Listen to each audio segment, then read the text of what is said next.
नमस्कार दोस्तों, स्वागत है आप सभी लोगों का आपके अपने यूट्यूब परिवार में। दोस्तों आज के सेशन में हम लोग करने वाले हैं सामाजिक अध्ययन NASST के पेपर को सॉल्व करेंगे, जो कि आपका 2021 में दोस्तों पूछा गया है। 2021 के ऑफलाइन में जितने भी क्वेश्चंस पूछे गए हैं दोस्तों, आज के सेशन में हम लोग डिस्कस करेंगे। तो चलिए दोस्तों वीडियो को शुरू करते हैं। इसके पहले हमने 2018, 2019 इन सभी के जो है कि प्रीवियस ईयर क्वेश्चन पेपर को हल कराया हुआ है। अगर आपने उसको नहीं देखा है तो जा करके चैनल को सब्सक्राइब करने के बाद वीडियोज़ में जा करके उसको देख लीजिए। तो चलिए दोस्तों आज का वीडियो शुरू करते हैं और आज का पहला क्वेश्चन करना शुरू करते हैं। तो पहला क्वेश्चन रहा दोस्तों कि भारत में शरद ऋतु के संबंध में कथन A, B और C पर विचार कीजिए और सही विकल्प का चयन कीजिए। तो इस मौसम को दक्षिण पश्चिम मानसून के नाम से भी जाना जाता है। शरद ऋतु की बात हो रही है दोस्तों, ध्यान दीजिएगा इस चीज़ को। इस मौसम में पवन बंगाल की खाड़ी तथा अरब सागर से स्थल की ओर चलती हैं। यह मौसम मानसून के आने तथा आगे बढ़ने का मौसम है। क्या ऐसा होता है? तो बात करें अगर दोस्तों कि इस मौसम को दक्षिण पश्चिम मानसून के नाम से भी जाना जाता है, तो ये जो कथन है ये बिल्कुल गलत है। बी की बात करें तो इस मौसम में जो पवन बंगाल की खाड़ी तथा अरब सागर से स्थल की ओर बहती है, तो ये कथन भी गलत है। और यह मौसम मानसून के आने और आगे बढ़ने का मौसम है, तो ये भी गलत है। मानसून तो इस मौसम में आता ही नहीं है शरद ऋतु में, आपको जैसा कि मालूम है। तो यहाँ पे तीनों ऑप्शन जो है दोस्तों गलत बोला गया है शरद ऋतु के संबंध में। तो यहाँ पे आपका राइट आंसर क्या बनेगा? तो बनेगा ऑप्शन नंबर 4, यानी A, B, C सभी क्या हैं? गलत हैं। ये आपका राइट आंसर बन जाएगा। चलिए नेक्स्ट क्वेश्चन देख लेते हैं। क्वेश्चन नंबर 32 लिखा है कि निम्नलिखित में से कौन सी नदियां सुंदरबन डेल्टा का निर्माण करती हैं? तो जैसा कि दोस्तों सभी आप लोगों को मालूम होगा कि सुंदरबन डेल्टा का निर्माण कौन सी नदियां करती हैं, तो उसमें आपका नाम आता है गंगा एवं ब्रह्मपुत्र, जो कि आपको ऑप्शन नंबर 1 में मिल जाएगा दोस्तों। तो यहाँ पे राइट आंसर बन जाएगा 1 नंबर, यानी गंगा एवं ब्रह्मपुत्र नदियां सुंदरबन डेल्टा का निर्माण करती हैं। याद रखेंगे, बहुत ही इंपॉर्टेंट क्वेश्चन है। नेक्स्ट क्वेश्चन देखिए दोस्तों, क्वेश्चन नंबर 33 दिया गया है कि दिए गए लक्षणों A और B के आधार पर वायुमंडलीय परत की पहचान करें। A आपका कथन है कि अंतरिक्ष से प्रवेश करने वाले उल्कापिंड इस परत में आने पर जल जाते हैं। इस परत में बढ़ती ऊंचाई के साथ तापमान घटता है। तो यहाँ पर देखिए एक की पॉइंट है कि अंतरिक्ष से जो प्रवेश करने वाले उल्कापिंड होते हैं वो इस परत में आकर जल जाते हैं। तो किस परत में आके जल जाते हैं? तो वो मंडल है आपका मध्य मंडल। तो राइट आंसर बनेगा दोस्तों ऑप्शन नंबर 3।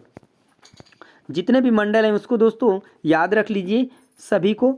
आतपन का संबंध है, आतपन का संबंध है ये आपको बताना है। तो वायु दाब के साथ, मौसमी पवनों के साथ, सूर्य ऊर्जा के साथ, बहिर्मंडल और उसमें होने वाली गैसों के साथ। तो आतपन का जो संबंध है दोस्तों वो सूर्य ऊर्जा के साथ है। तो राइट आंसर बनेगा आपका ऑप्शन नंबर 3। नेक्स्ट क्वेश्चन देखते हैं, क्वेश्चन नंबर 35। लंबा क्वेश्चन है, ध्यान से देखिएगा। उचित विकल्पों के साथ निम्नलिखित का मिलान कीजिए। तो देखिए दिया है शंकुधारी वन। जो शंकुधारी वन होते हैं ये आपके नरम काष्ठ वाले सदाबहार वृक्ष होते हैं। तो ए का क्या हो जाएगा? ए का हो जाएगा आपका 3। ए का क्या हो जाएगा? 3। ऊपर से लिखा है भूमध्य सागरीय वनस्पति। तो भूमध्य सागरीय जो वनस्पति होती हैं ये आपका जाएगा महाद्वीपों का पश्चिमी एवं दक्षिणी पश्चिमी किनारा। तो बी का कितना हो जाएगा? ए का हो जाएगा 3, बी का हो जाएगा 4। उसके बाद आते हैं सी पर, उष्णकटिबंधीय सदाबहार वन। तो ये हो जाएंगे आपके उष्णकटिबंधीय सदाबहार वन, दृढ़ काष्ठ वाले वृक्ष। और उसके बाद शीतोष्ण सदाबहार वन, ये आपके आ जाते हैं महाद्वीपों का पूर्वी किनारा। यानी कि ये आपका बनेगा सेकेंड, उसके बाद बनेगा फर्स्ट। 3, 4 सेकेंड और फर्स्ट किस ऑप्शन में आपको दिख रहा है दोस्तों? तो ये आपको दिख रहा है ऑप्शन नंबर सेकेंड में। तो ऑप्शन नंबर सेकेंड इस क्वेश्चन का राइट आंसर हो जाएगा। नेक्स्ट क्वेश्चन देखते हैं, क्वेश्चन नंबर 36 नंबर क्वेश्चन है दोस्तों कि दिए गए कथनों पर ध्यान दें और उचित विकल्प का चयन करें। कथन ए है सहारा रेगिस्तान एक समय में पूर्णतया हरा भरा मैदान था। कथन बी है सहारा की गुफाओं से प्राप्त चित्र नदियाँ, मगर, हाथी, शेर, पशु तथा बकरियाँ दर्शाते हैं। तो क्या ए गलत है, बी सही है या दोनों गलत हैं? दोनों सही हैं, ए सही है, बी गलत है। तो क्या होगा इस क्वेश्चन का राइट आंसर? तो 36 के अगर बात करें दोस्तों, जो कथन दिया गया है कि जो सहारा रेगिस्तान था एक समय में पूर्णतया हरा भरा मैदान था, तो ये जो कथन है बिल्कुल सही है। और कथन बी की बात करें कि सहारा की गुफाओं से जो प्राप्त चित्र हुए हैं, जो चित्र जो है कि प्राप्त हुए हैं, उसमें नदियाँ, मगर, हाथी, शेर, पशु तथा बकरियां दर्शाते हैं, तो ये कथन भी बिल्कुल सही है दोस्तों। तो राइट आंसर बनेगा कथन ए और बी दोनों सही हैं। तो राइट आंसर आपका बनेगा ऑप्शन नंबर 3। अगले क्वेश्चन की तरफ चलते हैं दोस्तों। क्वेश्चन नंबर 37 नंबर क्वेश्चन है, डॉल्फिन के बारे में दिए गए ए, बी और सी कथनों पर विचार कीजिए और सही विकल्प का चयन कीजिए। गंगा और ब्रह्मपुत्र नदी के अलवण जल में डॉल्फिन पाई जाती है। उसके बाद डॉल्फिन अभयारण्य बिहार राज्य में अवस्थित है। डॉल्फिन की उपस्थिति से जल की शुद्धता का पता चलता है। तो चलिए अगर हम बात कर लेते हैं कि डॉल्फिन की उपस्थिति से जल की शुद्धता का पता चलता है, तो यह कथन बिल्कुल सही है। और डॉल्फिन अभयारण्य बिहार राज्य में अवस्थित है, यह कथन भी बिल्कुल सही है। और गंगा और ब्रह्मपुत्र नदी के अलवण जल में डॉल्फिन पाई जाती है, तो यह भी कथन पूर्णतया सही है। तो राइट आंसर बनेगा दोस्तों ऑप्शन नंबर 1, ए, बी, सी तीनों सही हैं। अगले क्वेश्चन की तरफ चलते हैं। क्वेश्चन नंबर 38 नंबर क्वेश्चन है दोस्तों कि बायोगैस अनिवार्य रूप से निम्न में से किनका मिश्रण है? मीथेन और कार्बन डाइऑक्साइड, मीथेन और नाइट्रोजन, मीथेन और हाइड्रोजन, मीथेन और हीलियम। ये जो आपका बायोगैस है दोस्तों, ये अनिवार्य रूप से जो आपका मिश्रण है वो है आपका मीथेन और कार्बन डाइऑक्साइड का। याद रखेंगे, इंपॉर्टेंट क्वेश्चन है। नेक्स्ट क्वेश्चन देखिए, संसाधन के बारे में कथन ए और बी पर विचार करें और सही उत्तर का चयन करें। ए आपका कथन है कि सभी संसाधनों का आर्थिक मूल्य होता है। उसके बाद समय और प्रौद्योगिकी दो महत्वपूर्ण कारक हैं जो पदार्थों को संसाधन में परिवर्तित करते हैं। तो दोनों कथन आपने पढ़ लिया, उस पर विचार करके बताना है कि क्या सही और क्या गलत है। तो बोला है कि जो सभी संसाधनों का आर्थिक मूल्य होता है, तो क्या है, ये बात सही है कि गलत है? तो बात करेंगे कि सभी संसाधनों का आर्थिक मूल्य होता है, तो ये कथन आपका जो है गलत है। पर बी की बात करें कि समय और प्रौद्योगिकी दो महत्वपूर्ण कारक हैं जो पदार्थों को संसाधन में परिवर्तित करते हैं, तो बिल्कुल बात सही है। तो ए गलत है परंतु बी सही है। तो राइट आंसर बनेगा दोस्तों ऑप्शन नंबर 1। अगले क्वेश्चन की तरफ चलते हैं। क्वेश्चन नंबर 40, निम्न में से ऊर्जा के परंपरागत स्रोत के समूह की पहचान कीजिए। परंपरागत स्रोत की बात की गई है, ना कि गैर परंपरागत स्रोत। खनिज तेल, प्राकृतिक गैस, ईंधन, कोयला, ईंधन, बायोगैस। थर्ड है आपका जल विद्युत, भूतापीय ऊर्जा, ज्वारीय ऊर्जा। और 4 है आपका परमाणु ऊर्जा, सौर ऊर्जा, जल विद्युत। तो बात करें अगर परंपरागत स्रोत के समूह की, तो यह है आपका खनिज तेल, प्राकृतिक गैस और ईंधन, जो है ऊर्जा के परंपरागत स्रोत के समूह हैं दोस्तों। तो राइट आंसर बनेगा आपका ऑप्शन नंबर 1। नेक्स्ट क्वेश्चन देख लीजिए।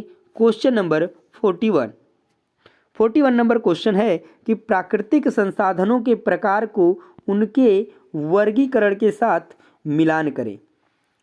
वर्गीकरण का आधार और संसाधन के प्रकार, विकास व प्रयोग का स्तर।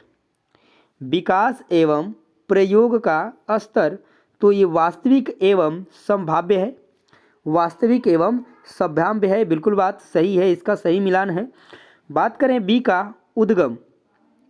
उद्गम की बात करें दोस्तों, तो ये दिया है जैव और अजैव, तो ये भी बिल्कुल सही मिलान है। उसके बाद अगर बात करें वितरण, अगर हम बात करते हैं वितरण तो सर्वव्यापक और स्थानिक, तो बिल्कुल ये भी सही है इसके साथ।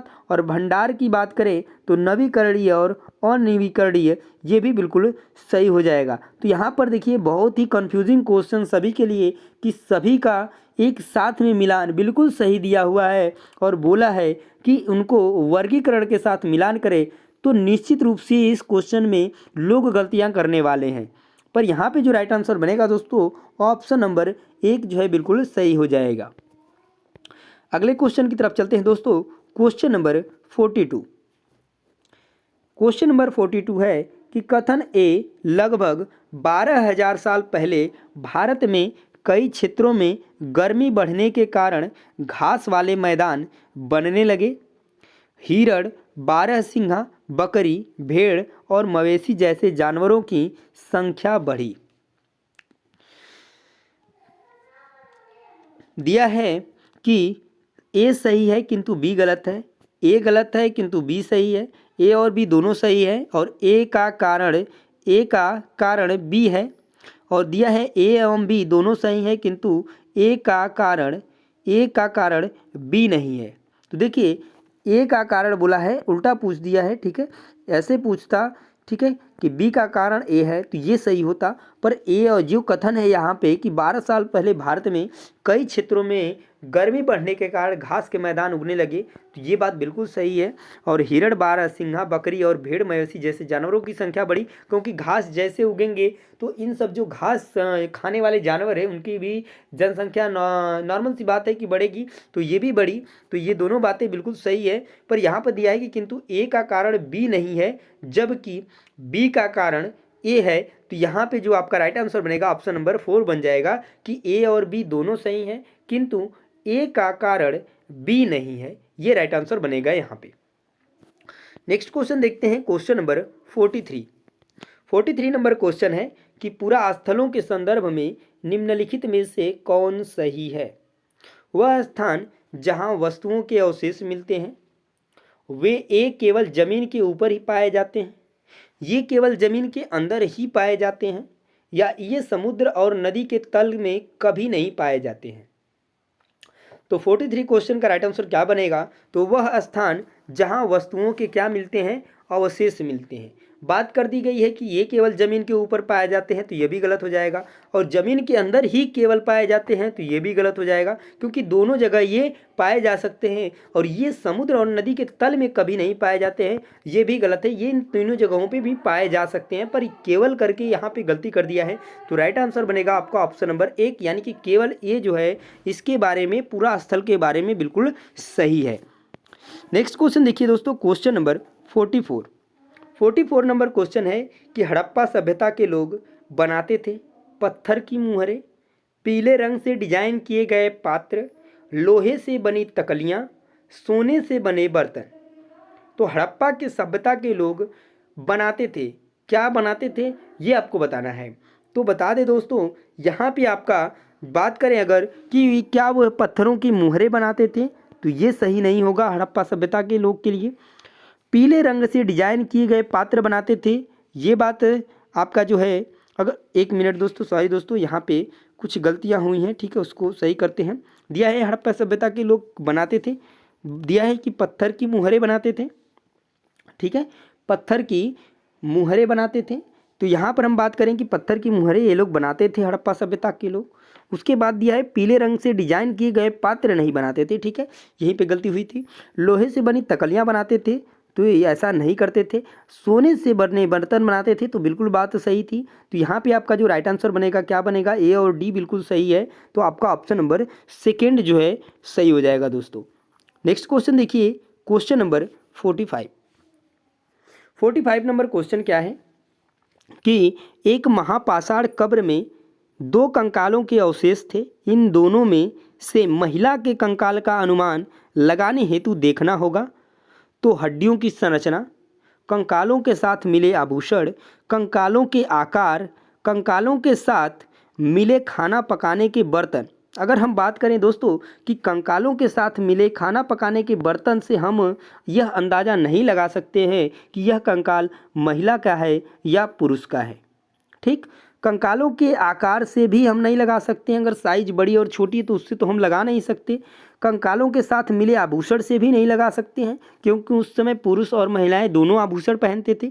और बात करें कि हड्डियों की जो संरचना होती है, इससे हम पता कर सकते हैं कि महिला का कंकाल है या पुरुष का है, क्योंकि जो हम बात करते हैं कि महिलाएं जो हैं क्या है, बच्चों को जन्म देती हैं, तो उनका जो यहाँ पे जो बैक साइड में जो एक कमर की हड्डी होती है, उनका जो आकार होता है थोड़ा बड़ा होता है।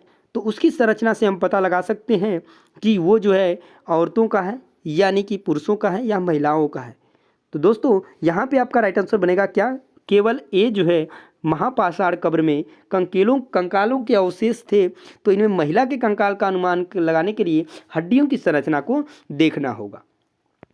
चलिए दोस्तों अगले क्वेश्चन की तरफ चलते हैं। क्वेश्चन नंबर 46 नंबर क्वेश्चन है कि प्रारंभिक काल से शुरू करके आरोही क्रम में निम्नलिखित को सजाना है, यानी कि आरोही का मतलब बढ़ते क्रम में लगाना है। तो वेदों की रचना की शुरुआत, महापाषाण की निर्माण की शुरुआत, इनाम गांव में कृषकों का निवास और चरक। तो इनको क्या करना है, आपको आरोही क्रम में लगाना है। तो बात करें दोस्तों कि वेदों की रचना की शुरुआत, तो ये सबसे पहले हुई। उसके बाद महापाषाण के निर्माण की शुरुआत हुई। उसके बाद हम बात करें इनाम गांव में कृषकों का निवास और चरक। तो ये जो दिया है 46 नंबर में, तो बिल्कुल जो है आरोही क्रम में दिया गया है। तो यहाँ पर हम बात करें तो ये बिल्कुल सही दे दिया गया है यहाँ पर। तो right answer option number A जो है बन जाएगा कि ए बी सी डी बिल्कुल क्रम से ही क्वेश्चन दे दिया गया है। तो आज के पेपर में आपको इस तरीके से क्वेश्चन देखने को मिल रहे हैं दोस्तों, कि जो कि बिल्कुल कन्फ्यूजिंग कर देंगे आपको। निश्चित रूप से आप गलतियाँ करके आएंगे, क्योंकि बिल्कुल सही तरीके से जो है वहाँ पर आंसर को ही दे दिया है। बस आपको कन्फ्यूज करने के लिए वहाँ पे क्वेश्चंस में लिख दिया है कि आपको ये करना है, जबकि वो पहले से ही लगा करके दिया हुआ है ऑप्शंस के अंदर। नेक्स्ट क्वेश्चन देखिए, क्वेश्चन नंबर 47। हाल के काल से शुरू करके अवरोही क्रम में निम्नलिखित को सजाएं। यहाँ पर आपको उल्टा सजाना है, अवरोही क्रम में सजाना है। लोहे के प्रयोग में बढ़ोतरी, नगर, आहत, सिक्के। उसके बाद दिया है उप महाद्वीप में लोहे के प्रयोग की शुरुआत, अरिका मैडू पत्तन में बसना, संगम साहित्य की रचना की शुरुआत। तो यहाँ पर जो 4 ऑप्शन दिए हैं, इनको हमको अवरोही क्रम में लगाना है। ठीक है, तो सबसे पहले जो लास्ट में हुआ, तो लास्ट में अरिका मैडू पत्तन में बसना। उसके बाद उसके पहले क्या हुआ, तो संगम साहित्य की रचना की शुरुआत। उसके पहले की बात करें तो लोहे के प्रयोग में बढ़ोतरी, नगर, आहत, सिक्के। और उसके बाद क्योंकि बढ़ोतरी यहाँ पे हुई है, अभी यहाँ पे लोहे के प्रयोग की शुरुआत सबसे लास्ट में होगा। तो राइट आंसर क्या बनेगा दोस्तों, तो ऑप्शन नंबर 3 जो है इस क्वेश्चन का राइट आंसर बनेगा। अगले क्वेश्चन की तरफ चलिए। क्वेश्चन नंबर 48 क्वेश्चन है। कथन ए कि चोल मंदिर धार्मिक, सामाजिक एवं सांस्कृतिक जीवन के केंद्र थे। बी कथन है चोल कांस्य प्रतिमाएं देवी देवताओं की थी, पर कुछ प्रतिमाएं भक्तों की भी थी। यहाँ पर दिया है कि ए सही है किंतु बी गलत है, ए गलत है किंतु बी सही है, दोनों सही है। ए का सही स्पष्टीकरण बी है, ए एवं बी दोनों सही हैं, किंतु ए का सही स्पष्टीकरण बी नहीं है। तो बात करें जो यहाँ पर दिया गया है कथन दोनों, ये दोनों कथन बिल्कुल सही हैं, पर ये जो बी है ये ए का स्पष्टीकरण नहीं है। तो यहाँ पे राइट आंसर ऑप्शन नंबर 4 जो है आपका करेक्ट हो जाएगा दोस्तों।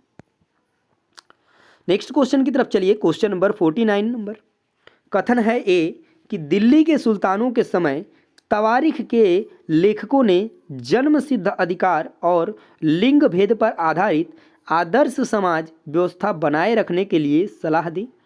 कथन बी है कि उनके विचारों से सारे लोग सहमत होते थे।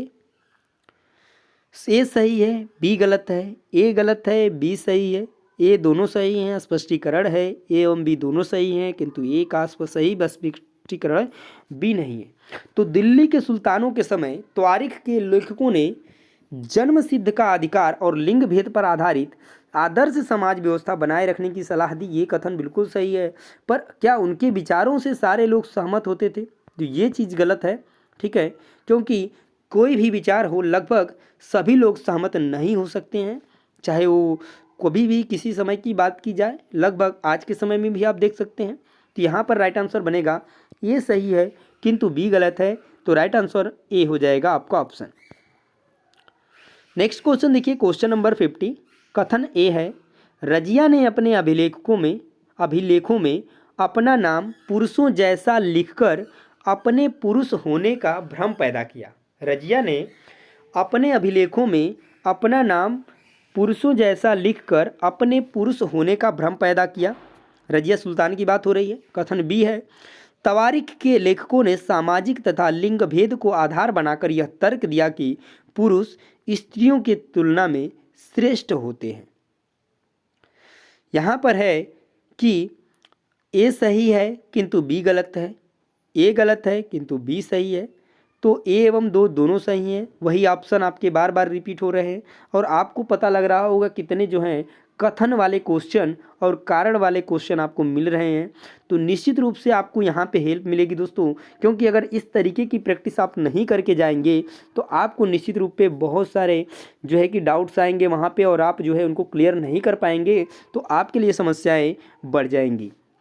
तो यहाँ पर हम बात करें कि रजिया ने अपने अभिलेखों में अपना नाम पुरुष जैसा लिखकर अपने पुरुष होने का भ्रम पैदा किया, तो ये कथन जो है आपका जो है बात करें तो ये बिल्कुल गलत है। लेकिन अगर बात करते हैं कि त्वारिख के लेखकों ने सामाजिक तथा लिंग भेद को आधार बनाकर यह तर्क दिया कि पुरुष जो है स्त्रियों की तुलना में श्रेष्ठ होते हैं, तो ये बात बिल्कुल सही है।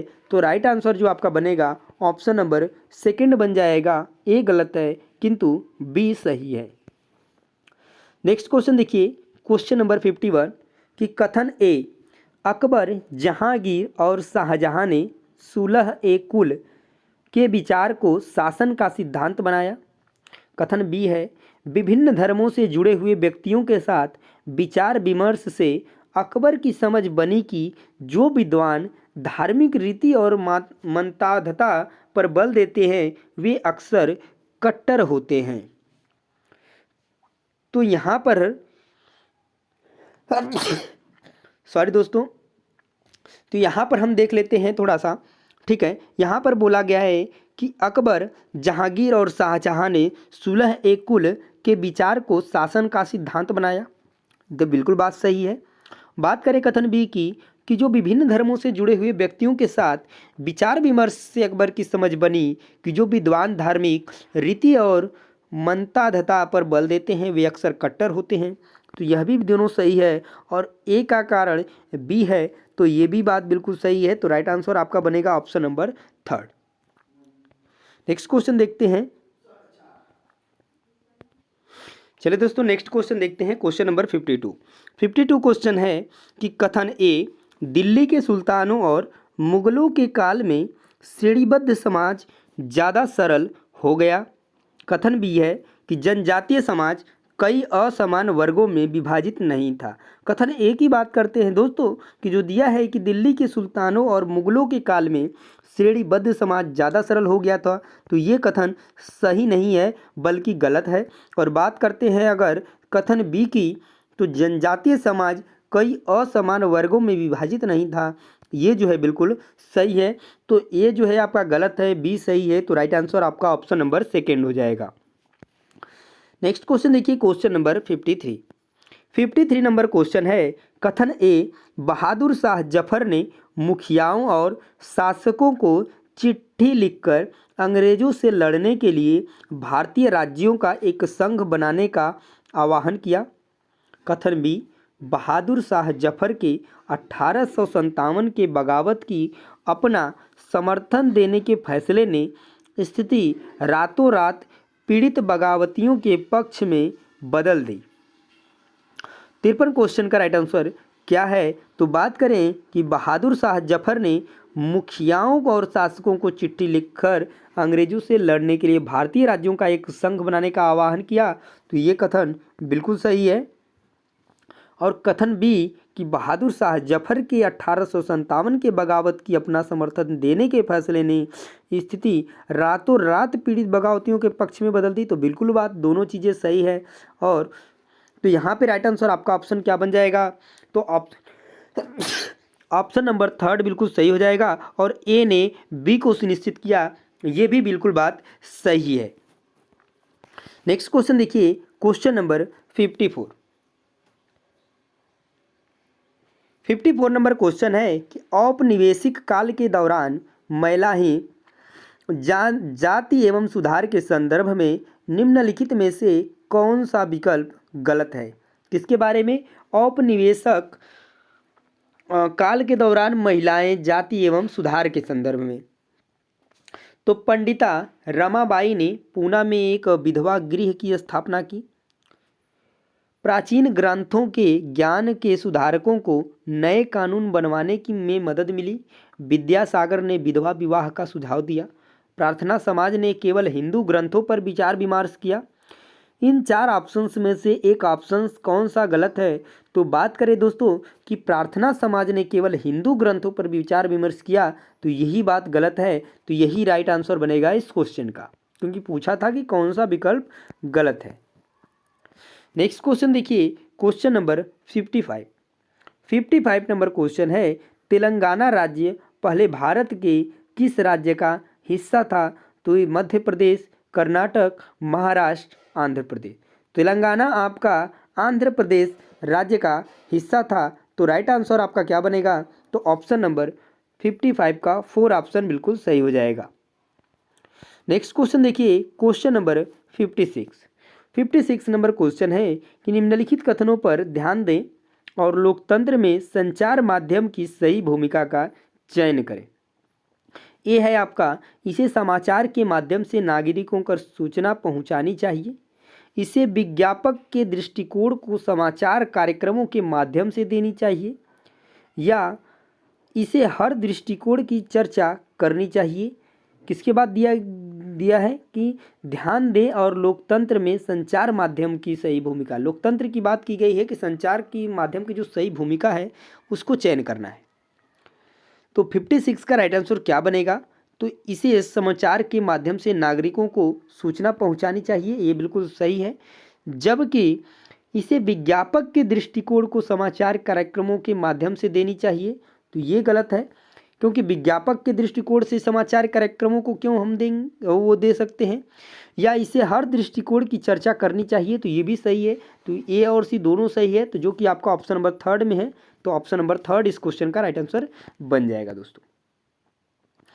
नेक्स्ट क्वेश्चन देखिए, क्वेश्चन नंबर 57, निम्नलिखित में से कौन सा विज्ञापन रूढ़िवादी चित्रण का उदाहरण नहीं है? जेंडर स्टीरियोटाइप को पूछा है। तो स्पोर्ट्स जूते के विज्ञापन में एक लड़की फुटबॉल खेलती हुई, चाय के विज्ञापन में एक माँ का सुबह चाय बनाना, लिपस्टिक के विज्ञापन में एक महिला का मेकअप करना, गाड़ी के विज्ञापन में एक महिला को पति द्वारा ऑफिस छोड़ा जाना।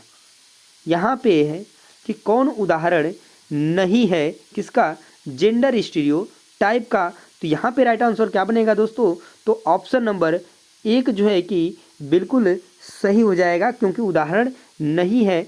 स्पोर्ट्स जूते के विज्ञापन में एक लड़की फुटबॉल खेलती हुई। ठीक है, नेक्स्ट क्वेश्चन देखते हैं, क्वेश्चन नंबर 58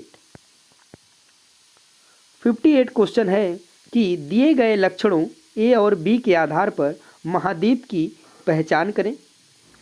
यह विश्व का सबसे छोटा महाद्वीप है। हालांकि इसी पॉइंट से आप पकड़ सकते हैं कि ये कौन सा आंसर बनेगा, जो पूरी तरह से दक्षिणी गोलार्ध में स्थित है। चलिए, ये भी पॉइंट एक बन गया, इसकी वजह से भी बना सकते हैं। और इसे द्वीपीय महाद्वीप भी कहा जाता है। तो जैसा कि आपको पता है कि सबसे छोटा महाद्वीप कौन सा है, तो ऑस्ट्रेलिया महाद्वीप है। तो राइट आंसर आपका ऑप्शन नंबर 2 हो जाएगा। नेक्स्ट क्वेश्चन देखिए, क्वेश्चन नंबर 59 नंबर क्वेश्चन है कि सौर मंडल में हम जैसे जैसे सूर्य से दूर जाते हैं, ग्रहों द्वारा सूर्य के चारों ओर एक परिक्रमण करने की अवधि बढ़ती जाती है। ग्रहों द्वारा सूर्य के चारों ओर एक परिक्रमण करने की अवधि घटती जाती है। ग्रहों का आकार क्रमशः घटता जाता है। सूर्य के बहुत नज़दीक के ग्रह गैस और तरल पदार्थों से बने होते हैं और सूर्य से बहुत दूर स्थित ग्रह चट्टानों से बने होते हैं। तो 59 का बनेगा क्या कि ग्रहों द्वारा सूर्य के चारों ओर एक परिक्रमण करने की अवधि क्या होती है, बढ़ती जाती है, क्योंकि वो जितना दूरी पे होंगे उतना ही उनका जो परिधि होगा वो लंबा होगा, तो इस वजह से उनको समय भी अधिक लगेगा उसका परिक्रमण करने में। नेक्स्ट क्वेश्चन देखिए, क्वेश्चन नंबर 60। तो कल्पना करें यदि पृथ्वी अपनी कक्षीय समतल की ओर नहीं झुकी होती तो प्रदीप्ति वृत्त और देशांतर रेखाएं एक दूसरे से मिल जाती, प्रदीप्ति वृत्त और अक्षांशीय रेखाएं एक दूसरे से मिल जाती, या किसी क्षेत्र विशेष में कोई मौसमी परिवर्तन नहीं होता, या किसी क्षेत्र विशेष में ज़्यादा मौसमी परिवर्तन होता। तो 60 का क्या बनेगा राइट आंसर, तो यहाँ पे आपका बनेगा क्या, तो बात करें कि प्रदीप्ति वृत्त और देशांतर रेखाएं एक दूसरे से मिल जाती और जो है कि किसी भी क्षेत्र विशेष में कोई मौसमी परिवर्तन नहीं होता अगर झुकी नहीं होती। ये क्वेश्चन कई तरीके से जो है एग्जाम में पूछा गया है दोस्तों, बहुत ही इंपॉर्टेंट क्वेश्चन है। तो यहाँ पर ए और सी बिल्कुल सही बात है, अगर झुकी नहीं होती तो ये कारण आपको देखने को मिल जाता। तो राइट आंसर बनेगा दोस्तों ऑप्शन नंबर 1। तो ये थे दोस्तों 2021 में पूछे गए 30 क्वेश्चन जिसको कि हम लोगों ने आज डिस्कस किया है। तो हालांकि एसएसटी में आपको जैसा कि पता होगा कि पूरे के पूरे 60 क्वेश्चन पूछे जाते हैं, तो 30 क्वेश्चन आज के सेशन में किए और 30 जो क्वेश्चन बच रहे हैं दोस्तों ये कल के सेशन में हम लोग डिस्कस करेंगे, यानी कि अगले प्रैक्टिस सेट में डिस्कस करेंगे। तो दोस्तों ये प्रैक्टिस सेट देखने के लिए आप चैनल को सब्सक्राइब कर लीजिए और बेल आइकन को भी प्रेस कर लीजिए, और पीछे का वीडियोस भी अभी नहीं देखे हैं तो उसको भी जाकर देख सकते हैं। तो दोस्तों मिलते हैं अगले प्रैक्टिस सेट में, तब तक के लिए जय हिंद।